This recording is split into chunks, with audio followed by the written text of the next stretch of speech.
Good morning.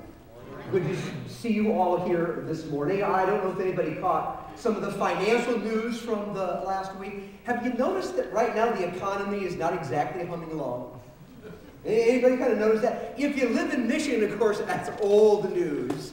But it's amazing the effect that back it up one slide, Dave, would be great, all right? It's amazing the effect that the economy is having on people. Last Monday, Adolf Merkel, a German industry magnate, ranked number 44 on the world's list of billionaires by Forbes magazine, sat in his study at home, calmly wrote out a note to his family, checked the train schedule, walked to the tracks near his home, and stood in front of a train as it passed by. On the exact same day, in Chicago, Illinois, Stephen Good, the head of the largest real estate auction firm in America, drove to a forest preserve outside of Chicago in his Jaguar, took out a pistol, and ended his life. Tragic stories of two very wealthy men. And one of the things we can learn from those stories is this. It is a myth to believe that financial freedom is a matter of having enough money that you can live comfortably and do whatever you please. Both of these men were exactly in that state. In fact, if Adolf Merkel would have lost 90% of his personal wealth, he would still have been worth $900 million. Whatever else we could say about these men, they obviously were not financially free, even though they were independently wealthy. I think most of us today would like to be financially free, but we need to understand what that actually means. I would suggest that the definition of financial freedom would look more like this. It's when money does not control you. That's real financial freedom. It's when money, it's when things don't have a hold of my life so that they're controlling my life. I mean, this means that money doesn't have control of your emotions. That based on how much money we're making, whether the market is going up or down, is not dependent as to whether we're exhilarated or we're depressed. Money cannot control my emotions. It also means money doesn't control our sense of security or well-being. That we can feel secure regardless of our economic condition. This means that money does not control our optimism. That we can look at tomorrow, next week, next month, next year. We can look at our future with absolute optimism, the belief that it'll be good and wonderful and worth living regardless of what is happening in the financial arena. And it means that money doesn't control our sense of self-worth. That somehow we don't tend to believe that we are successful that we are significant if we are doing well financially. It's not how the game is actually played. We're really financially free when money doesn't control our lives. Now, notice I didn't say doesn't affect our lives. Money is always going to affect our lives. I'm not talking about here, don't worry about managing money. I'm saying just don't let your money manage you. I'm not saying we don't need to have control of our money. I'm saying money shouldn't have control of us. Money will affect us, but if we're financially free, money need never control us. Our emotions, our optimism, our sense of security, and our self-worth. That is truly a financially free person.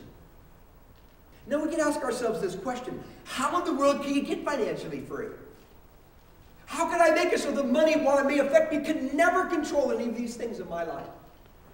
Well, Jesus answered that question. In fact, recorded in Matthew chapter 6, verses 19 through 24, in the little teachings of Jesus, he profoundly articulated what it is that we can do to be financially free.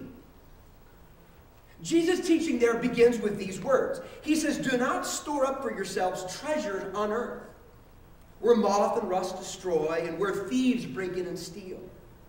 But store up for yourselves treasures in heaven, where moth and rust do not destroy, and where thieves do not break in and steal.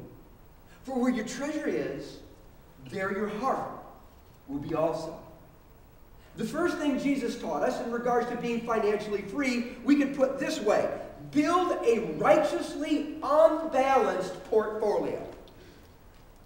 Build a righteously unbalanced portfolio. You see, most of us, when we think in terms of a portfolio, we think of, I don't know, savings account, IRA, 401k, stocks, bonds, CDs, whatever. Jesus looked at it totally different. He said, no, in everyone's personal portfolio, there are basically two ledgers. One contains earthly treasure, and the other contains heavenly treasure. Now, on the earthly treasure side is all the money we have and all the possessions we own. We'll put our house on that side. We'll put our car on that side. We'll put our clothes on that side, our jewelry on that side, our bank account on that side.